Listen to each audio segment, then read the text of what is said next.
Welcome to the Market Update. I'm here with Casey Lowe, Senior Consultant at Frontier. So Casey, let's start with international. What's happening overseas? So last month we spoke about how China's had a really strong recovery, and that's really driven up iron ore prices and flowed through to higher Australian dollar.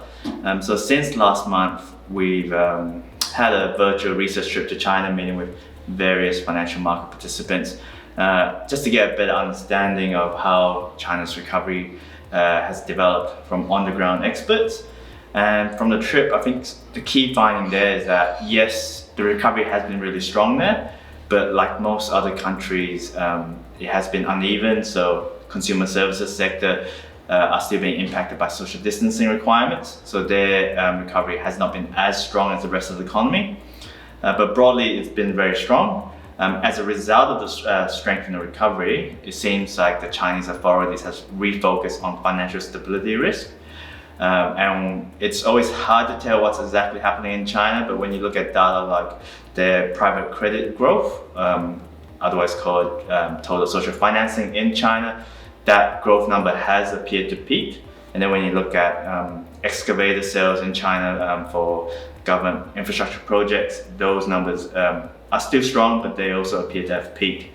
And then on the property side of things, we've seen the authorities start to implement macro-prudential policies to slow down debt growth of property developers, and also to slow down mortgage lending growth of banks as well. So certainly it does look like they are trying to normalize the policy support now.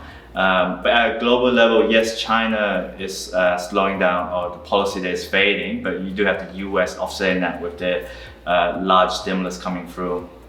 That's interesting. So bringing it back to home, everyone's talking about Australia's property market. How's that progressing? So as we spoke about in previous videos, the recovery in Australia has been really strong, definitely comparatively stronger than a lot of other countries. And a large part of that has been driven by the housing market and the housing construction market. The recovery has been very strong there when you look at in terms of detached dwelling construction approvals. Those are pretty much at multi-decade highs right now.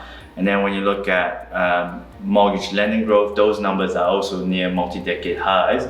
And positively, the lending growth there is driven by mostly owner-occupiers and first home buyers rather than investors. So linking that to what the Reserve Bank of Australia is doing, they've made no changes to the policy this month, but they did mention the property market. The concern for them is not so much about house price growth, but more about the impact on financial stability. So things like making sure the lending standards don't drop, making sure that new borrowers are actually able to repay their loans. And from that perspective, they said that they're not that concerned at this point in time. Thanks, Casey. And thanks for watching this month's Market Update.